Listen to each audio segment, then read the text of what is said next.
Hello, my name's Shawn Buckley, and welcome to NHPPA Talk Forum. I'm very pleased to have as my guest Dr.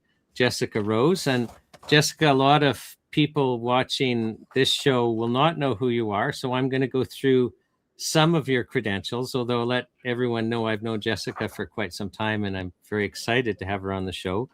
So you first did a bachelor's degree in applied mathematics, then you did a master's degree in immunology, then you did a PhD in computational biology, and then you did two postdoctorate degrees, one in molecular biology and one in biochemistry.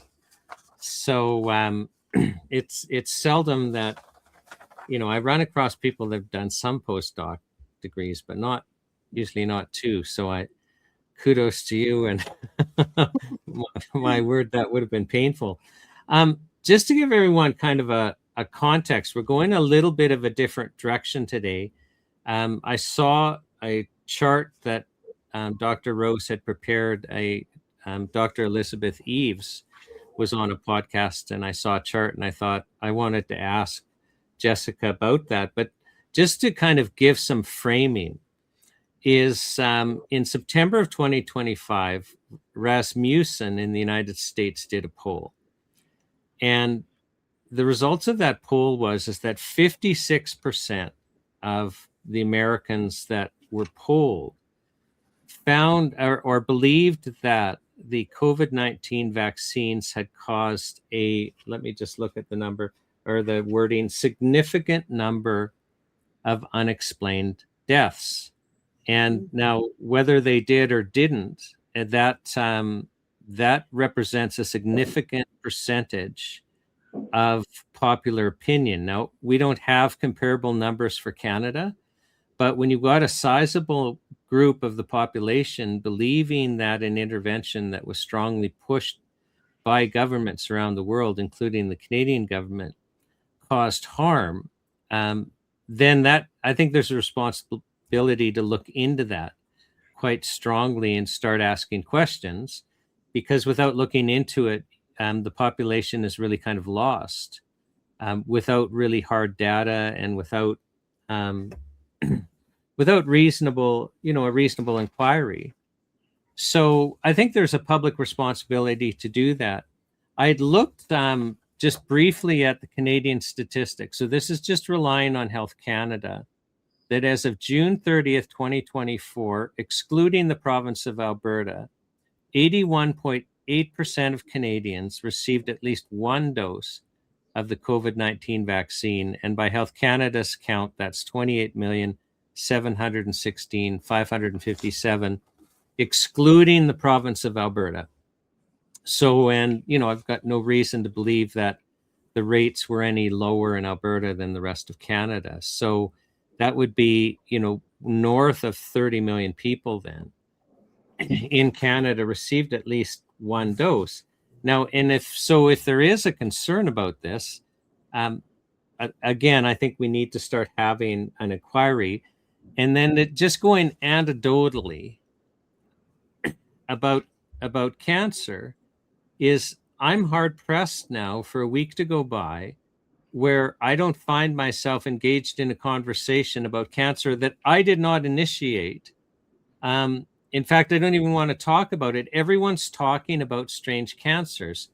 And, somebody close to me just had surgery last week. Another fellow I know has a weird throat cancer, and he's very young. A couple of weeks ago, we visited a new church, and the pastors, we need to pray for this family because I think the guy was 33 years old, died of cancer. Like I seem to not be able to escape it. So, Dr. Rose, I'm going to pull up this chart that I saw Dr. Elizabeth Eves use. And so first of all, can you kind of explain what this chart is? Because it's a chart you put together using VAERS data, but a lot of people here might not even know what VAERS is. So can you explain this chart for us? Yes, but before I do that, first of all, hi everyone, nice to meet you.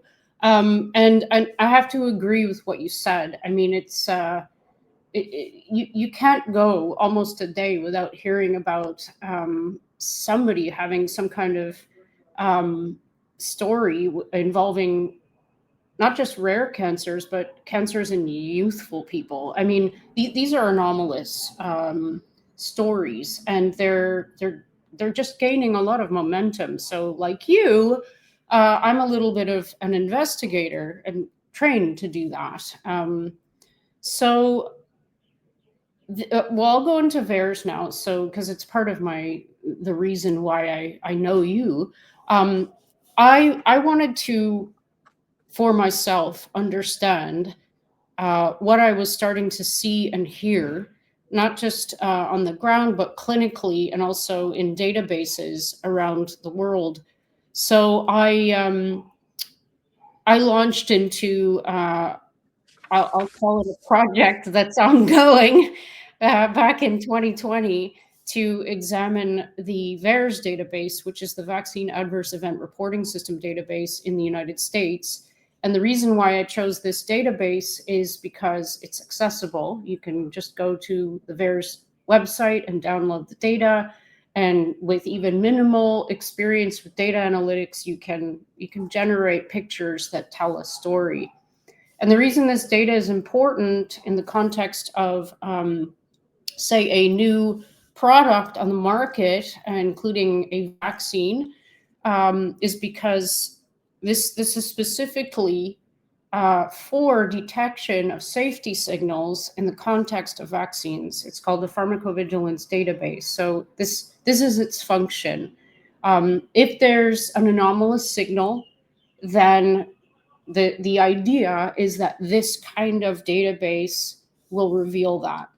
But it's always, this is very important, it's always up to the owners of the data, Health and Human Services in America, for example, FDA, CDC, to examine this data and analyze it properly. This is a very important point because you can have signals left, right, and center in a database, but if nobody's looking at it, you're not going to see them. So I started seeing signals popping out in January 2021.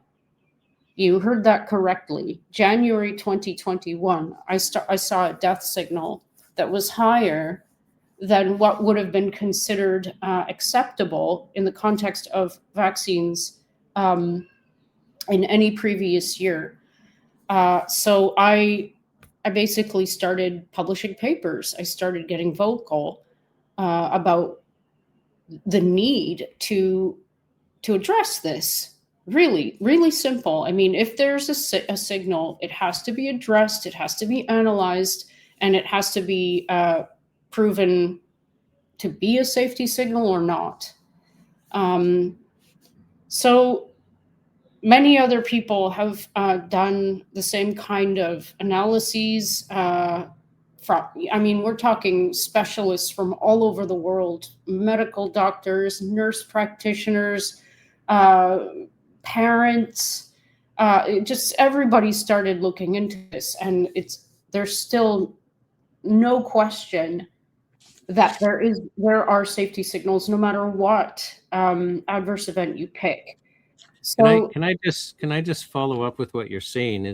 It it seems that the public has largely been left to its own devices yeah, in trying to do their own research and trying to answer these questions because the authorities have not been having a serious and hard look at it. In fact, as far as I'm aware, in Canada, there hasn't been a single lawmaker, so not a single MP, not a single senator, that has actually held any inquiries. I think in almost every other country, like let's just use the Commonwealth countries, and the United States, there's either been a government inquiry or there have been lawmakers like Senator Johnson in the US and Senator Robertson in Australia who come to mind, who have held, semi-official hearings so that experts and ordinary people were called to share, the ordinary people, their stories, and the experts to, crunch hard data. But not in Canada. And it's frustrating because I feel like I'm alone. And so when I see this chart like like you put together, I don't even know how to interpret it, which is why Mhm. we've got you on. But I'll just let you carry on. But I just think you're making a really important point. Is, here we've got this early warning system, and if it's giving signals, there's a responsibility then on, the government agencies that have that data to go, is this a signal? Because all you know is it's a signal. So, but look into it. Is this something that warrants further investigation, and should we do something, right? Yeah, and it's really interesting because you'll hear phrases like "don't do your own research," and you'll hear them say VAERS can't be used to assess causality, and that latter statement is true. But that's why you have to do follow-up analyses. You have to do Bradford Hill causality assessments, for example. But never mind. And nobody, in terms of the owners of this particular data set, has done that and shown no cause. But on the other hand, with my expertise, I have done that analysis and I have shown that there is. And so it's this isn't a he said she said thing at all. This is data. This is why I'm always very uh, explicit about the fact that I'm presenting the data. I'm not interpreting it. I'm just presenting it. I have nothing to gain from doing this. I hadn't chosen a side per se prior to this because an applied mathematician where I design mathematical models, you have to design them without bias. So that's a rule of mine. I don't go into to asking a question in science or data with some preconceived notion of what I want to see.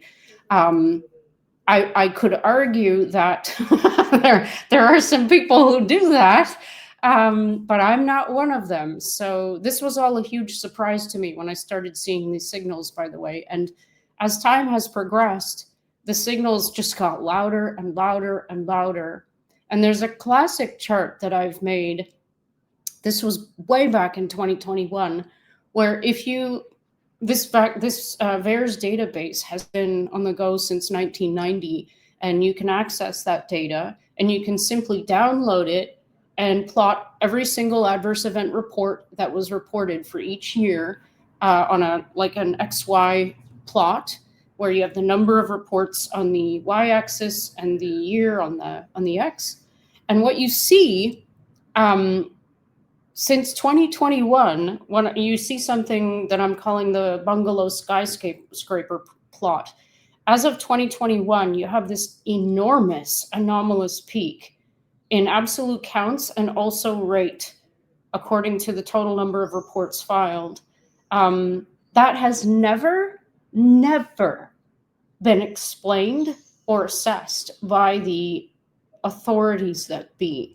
And this is actually one of the things that Senator Johnson keeps bringing to the public and asking about, because I mean, I've testified beside Senator Johnson or at the request of him at one of these very important hearings, and here let's ask the question: is this a safety signal or is this not? I mean, and if it's not, can you please explain, why, this is not a safety signal? Because it's literally a red flag waving in the air. So I'm just gonna throw up the cancer one. It's the one you're talking about is worse than this one. Like, so this yeah, is a cancer one where you see year by year there's these little boxes, but on this one on the right hand side we've got, like, before the last entry, we've got about 4 entries. So imagine those are still low, and then all of a sudden there's this huge shoot up arm. That's what you're referring to, isn't it? well, it's even more um, it's more of a sordid story than that, because that chart there refers specifically to specific types of cancers. That's what the colorations in the bars represent. So just a little bit of backstory on that chart. There was a paper published in OncoTarget by Charlotte Cooper-Vosser and Wafik El-Dari. And Wafik El-Dari is a very prominent. I'm just putting at the bottom the link to that so that people can access what you're referring to. Right. So this was published quite recently, in 2026 January. And what they did, just to give you an idea of what we're talking about here, these are very serious scientists, by the way. I know them both. That's not why they're serious, but through my research and my outspokenness, I've met a lot of very prominent and serious scientists and medical doctors alike. So they looked at 69 publications that were published between January 2020 and October 2025.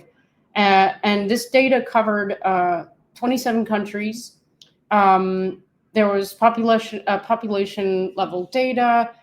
And basically what they were looking for were any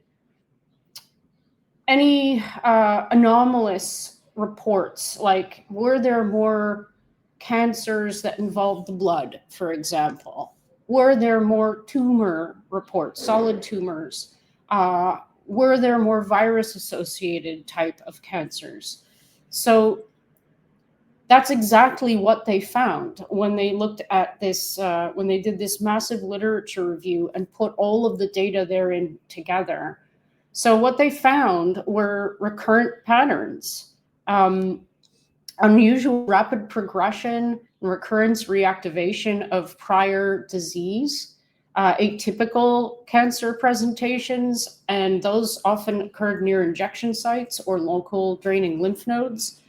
So they found specific cancers that were temporally related to the COVID-19 injection dates. So there was a temporal association here. So I was prompted, based on this specific paper, to look into VAERS, because that's what I do. I'm pretty good at it by now. And just check out these specific types of cancers that were shown to be prominently reported across all of these papers. So in this chart, if you want to put it up again, yeah, the red, suitably enough, represents the hematologic malignancies. So these are like leukemias, blood cancers. The blue are the major solid tumors. And then there were other specific cancers, probably more so the rare cancers like male breast cancer, prostate cancer, bladder cancer. I keep hearing about those like daily. And also, interestingly, virus-associated cancers. So they weren't as prevalently reported as these other types, but they were among the most prevalently reported. So this chart is what I described before. I went back to 1990 and I pulled out all of the reports from VAERS that had these what we call preferred terms, Medra-coded preferred terms as the adverse event reported. And I plotted the total number. This isn't this chart. This is an actual rate. But I plotted the total number of reports involving each of these cancer types. And you'll see, well, what I saw first of all was that in 2021, there was a big spike. And so I thought, okay, well, the best thing to do here is to take that total number of reports and put it over the total number of reports per year. This is just out of fairness, right? Because you want to actually represent the data as the rate at which these things are being reported. So this is per 100,000 total reports per year. That's what this chart is showing. You still see in 2021, there's an anomalous peak, which is higher than any other year previous. And then in 2022, which really matches what you might see with cancer emergence, because it ain't going to be immediate.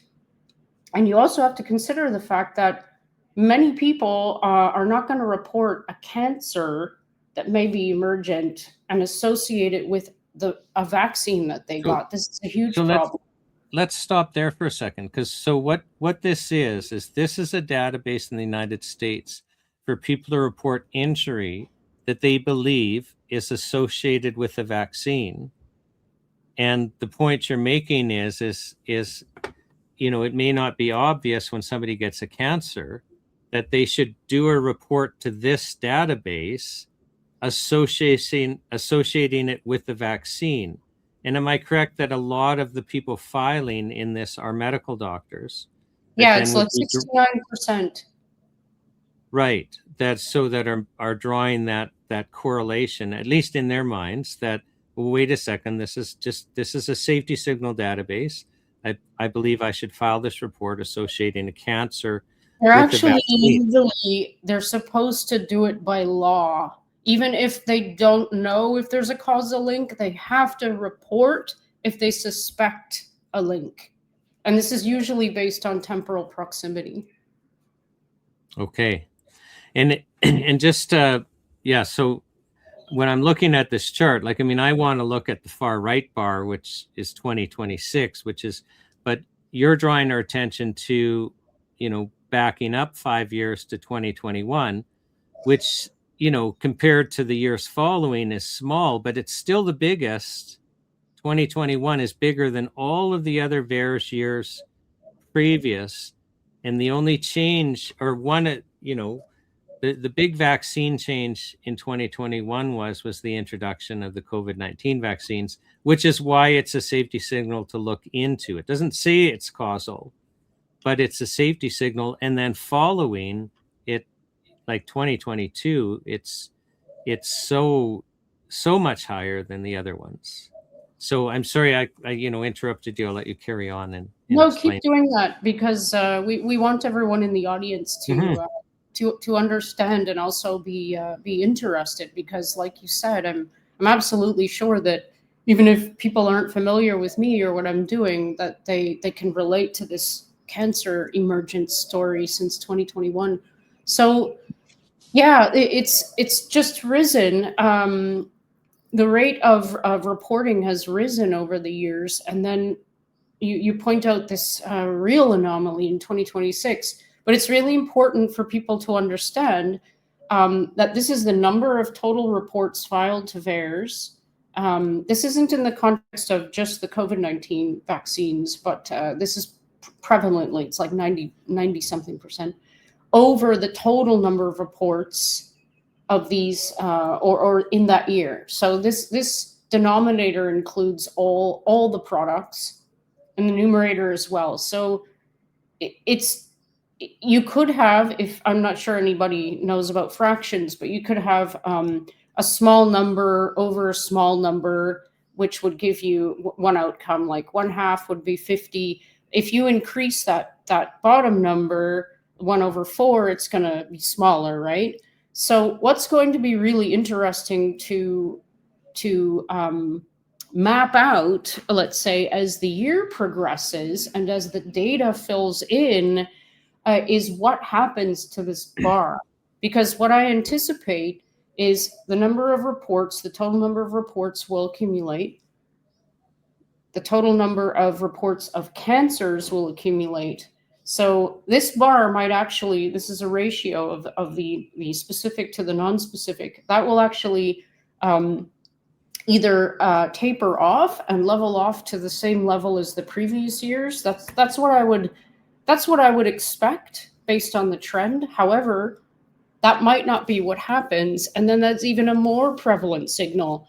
If this bar keeps steadily going up, once we have a complete data set for 2026, which it's more or less complete, that's going to tell a really, really, really revealing story. Let's put it that way.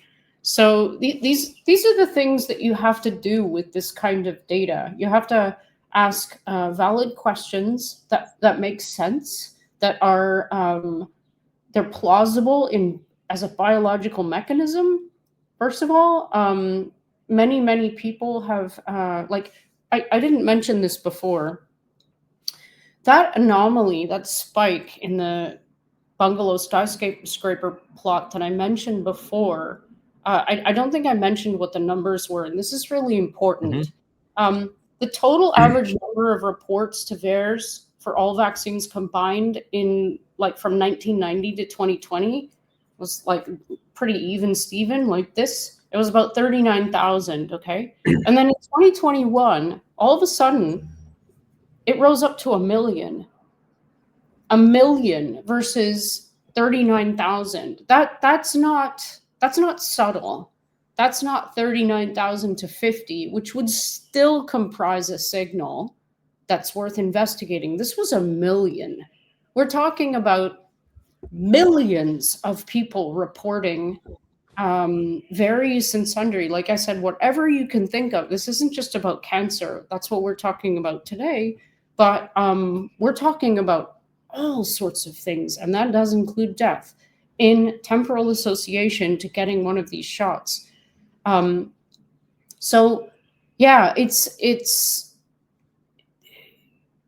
something that everybody, I believe, is starting to become aware of. And besides the fact that, if you ask my opinion, and I think I'm talking to a bunch of healthy people here, vaccines aren't the way to go. They were never the way to go for this type of virus anyway. And I would probably say that for any other virus that they're going to be designing vaccines for coming in the future. We have therapeutics that work. We have old school techniques like optimizing your immune system.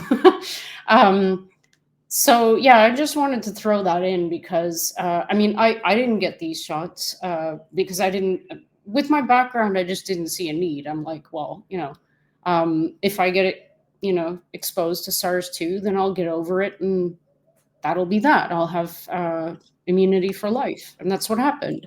So yeah, sorry, I went off on a bit of a Well, tangent there. no, not at all. But I just wanted to, both that last point and the one before that. So, what you're talking about when you first started to look at VAERS, so that's just a reporting system for all vaccines, not just COVID vaccines, but all vaccines, is basically, year by year, it's around, before 2021, it's around 39,000.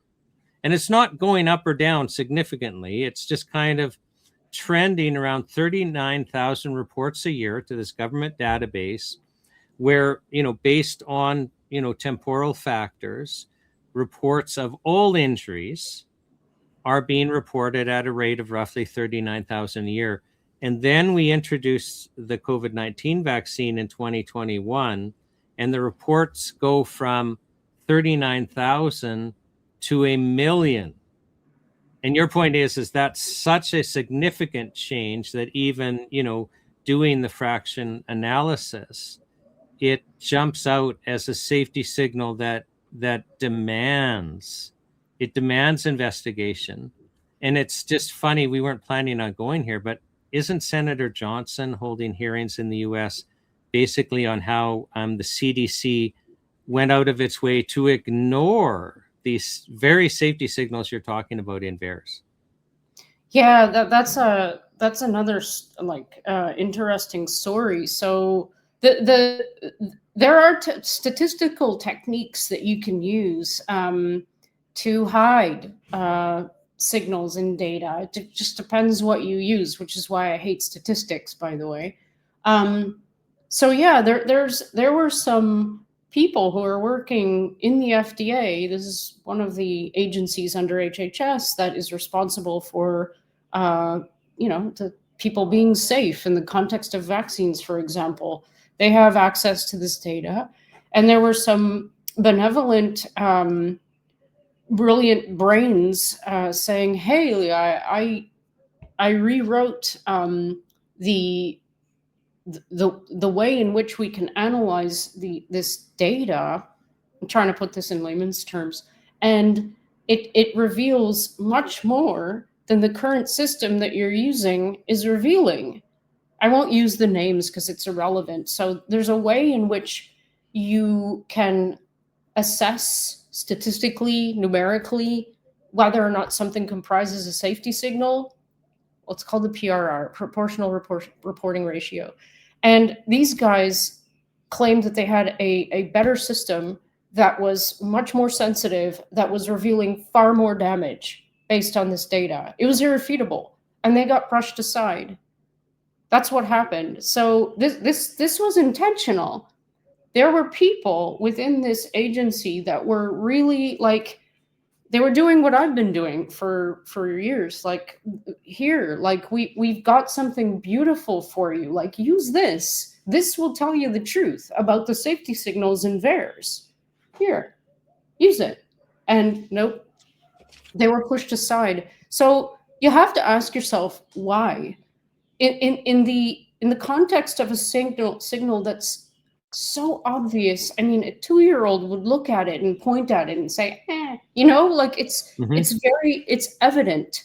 And it's not just VAERS, it's what you're hearing. Everybody knows a loved one who's had some kind of side effect in the context of these shots. Since they started to be rolled out, it's not just cancer. Like, I want to reiterate that. So yeah, it's there are a lot of people who need answers, and a lot of people are asking really good questions, and they absolutely need to be answered. This isn't like, I don't even like to use the words. I'm demanding. I am demanding answers for the people. The people have a right to know. They were the ones who were subjected to all of these so-called measures, mandates, still happening in many places in the earth. Masking and distancing, and kids having their school ruined, and we need answers. This is another thing that I find many people believe that COVID is like long in the past, but it's really not, because none of us in the science community, medical community, hospital communities, we still have no answers to very basic questions that come directly out of their data. It's raw data that they collected. I think that there's been, like, it's funny in the legal community. So just to give you an example, and I don't know if we're ready to have this discussion yet, but, and again, for the purposes of this discussion, I hope it doesn't matter to anyone where you are in the COVID conversation. Like, we all kind of took very hard positions, and we were kind of divided and weren't able to have, there were periods it wasn't safe to have the conversation. And what we're doing here is just saying, look, there's data sets that basically, they're not yelling, they're screaming, saying, let's analyze objectively and look into things. And then there's all this anecdotal evidence. And I know that it's just anecdotal evidence, but I'm sorry, just in my neighborhood, after the shots, my 130-year-old neighbor has myocarditis. The 16-year-old that, I can't mow my lawn anymore because he has myocarditis. And, 3 doors down, somebody else is all of a sudden extremely sick, healthy. Like, I'm just extrapolating. So we need to have answers, not knowing what those answers are going to be, but the data is screaming. But I wanted to talk about Canadian data because you've tried to look at Canadian data, and am I correct that it's basically it's not reliable? Well, it's non-existent, and it's very hard to access. So yeah, I tried, and it's, like I said, it's hard to access.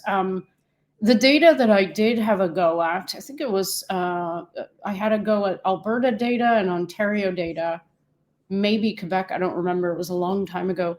But they stopped making that publicly accessible. I think it was back in 2022. Don't quote me on the year, but this was a trend that I started seeing in multiple databases around the world. They just stopped presenting it as a tool for, or as a data set that anybody could look at. That's hiding data.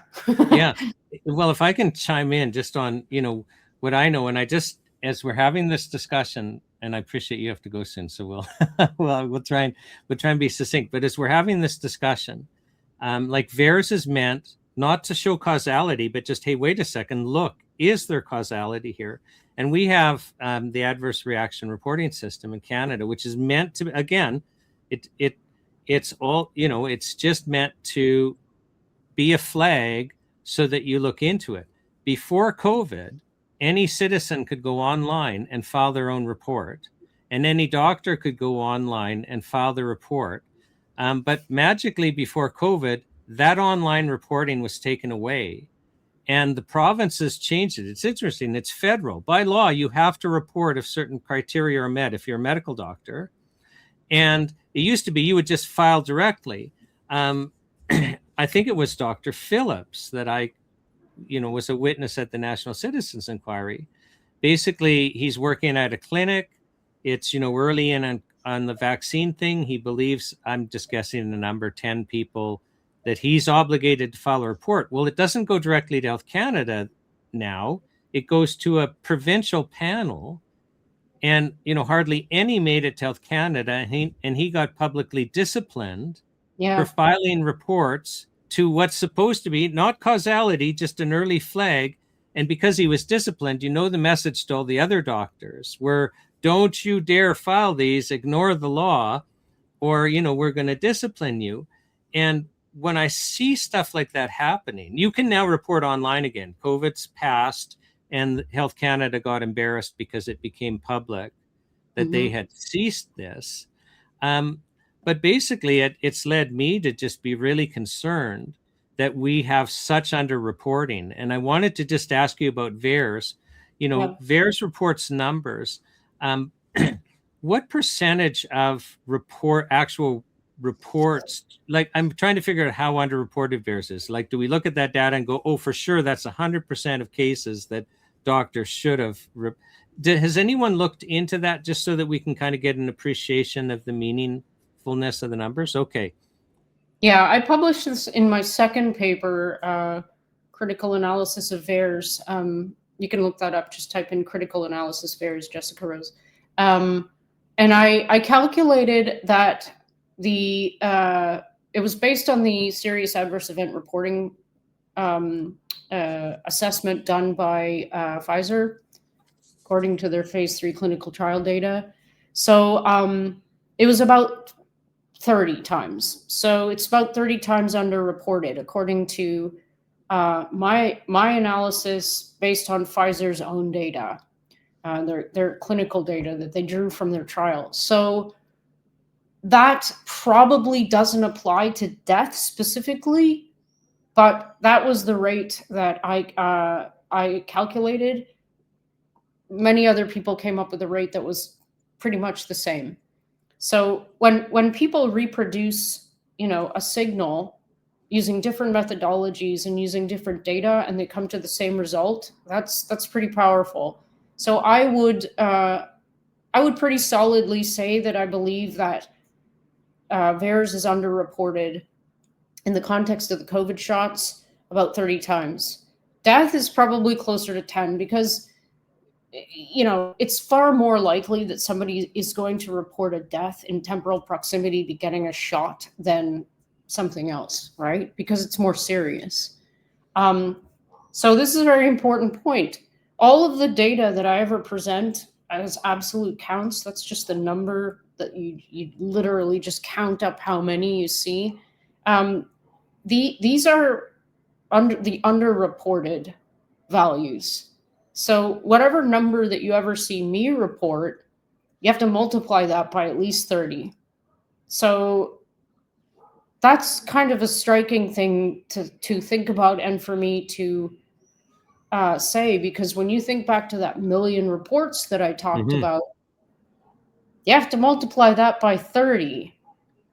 That's like a significant proportion of the population of the US. Right. That is reporting some type of injury, and it reminds me of Edward Dowd, who crunches the the group insurance data in the United States, and the figures of Americans that all of a sudden after the shots became disabled, either partially or totally, it's mind-numbing. And again, those are numbers demanding an explanation. That's another. It's not intended to be a safety signal, but the way he's crunched the data, I view that as a demand for public analysis so that we can Yeah, well, figure it these out. are people, filing for disability. That's Hmm. that's a completely different data set. So it's a very important point you're making. Like, I'm called names for looking at this particular database because it has the word vaccine in it. And I'm vaccinated out the yin yang. I'm not what they call me. I'm not an anti-vaxxer. I'm a serious scientist. So this is a database that is completely separated from all of that. It's like um, um, disability. I don't know the name of it, but it's a completely different data set. Might even be financial data. I'm not sure because Edward Dowd is like a financial analyst. So, like I was saying before, this is a person who came from at this from a completely different angle, completely different point of view, and saw exactly the same thing. So when you start to see these things converging, I mean, you can't look away. Not if you're a responsible human being and somebody who cares about other human beings. If Yeah, if you're in a position to help people, I always think that it's our duty as human beings to do so. So Yeah, yeah, and I think that it's a point I want to make. Like we haven't ventured in this area before at the NHPPA, and it's not like there's going to be a focus, but it's just I saw that chart and I thought, this is something that people should start considering. And again, like it matters not, where you are on that COVID conversation. All we're talking about is even just that Rasmussen um, yep, survey, and that's back in September of 2025. I wonder what it would be now when you have over half of the population believing that an intervention led to significant death. That that demands that demands a serious inquiry, because what if that wasn't true? Then yeah, you've got a large part of the population losing faith in the public yes, health. And if it is true, then it's okay. How do we do this better next time? Either way, it demands an inquiry. And crunching the VAERS data, when you go from 39,000, kind of a year, and then all of a sudden there's a new vaccine introduced and you go to 1 million, you'd think it would stop in its tracks. Like when we had the swine flu vaccine, I think it was just a handful of deaths yeah. and they pulled it from the market, but not with this one, And the same thing which for is, the rotavirus vaccine in 1999. So that yeah, was VAERS data prompted that withdrawal. And that was only like a few hundred cases of intussusception, which is when the bowel folds over on itself in younger people. So yeah, that's the point that I made about the safety signal that I saw emergent in January 2021. That's what I compared it to. So if you have a handful of intussusception cases compared to more than a handful of death cases, why does one prompt withdrawal? Not just investigation, but investigation and then followed by withdrawal of the product in a non-death, adverse event. Why? You know what I mean? well, So it's interesting, the level of fear. Like, just to use court as an analogy, and I'm not sure that the court system is yet ready to have an honest discussion of what happened during COVID. But in family law cases, you know, parents will disagree about medical interventions, including the COVID-19 vaccine. But for the COVID-19 vaccine, the courts basically took a harder line than usual. And we had a couple of courts of appeal, including Ontario Court of Appeal, our most populous province, basically saying, look, if Health Canada approves a vaccine, it's been proven to be safe and effective. It'll be the last point. I appreciate you're in a hurry. So it'll be proven as safe as effective. So take judicial notice of that, and the other side has to disprove it. Well, how do you, if the courts is taking judicial notice, so basically finding as a rebuttable fact that the vaccine's safe and effective, how is some lowly parent going to be able to disprove this? But the joke, Jessica, is they weren't proven to be safe and effective, and it's all public. There's, in our drug regulations, C.08.001, we had the regular drug approval test. You have to prove safety, you have to prove efficacy, and then it's not in there, but criminal law demands that you do a risk-benefit analysis for anything for the general population. Well, they exempted the COVID-19 vaccines from that. And a company didn't even have to submit its safety data to get an approval. You didn't have to prove safety. You didn't have to prove efficacy. So courts have basically taken judicial notice of a phantom, of something that didn't exist. And I don't even know if in the court system we can talk about this yet. I'm kind of wondering, can I write about this yet? Can I maybe do some legal continuing education courses on this? I don't know that we're there yet. I appreciate you got a hard stop. Jessica, just an absolute pleasure seeing you again and having you on. And I'm very thankful that you shared this with us. Oh, thanks for having me. And anytime, I'm here to help in any way possible. And on a final note, everyone, stay moving, get energized by the sun, try to drink clean water, eat good food, rely on the beautiful power of your body. Stay sovereign, because this ain't over. And yeah, have a great day. Thank you, Jessica.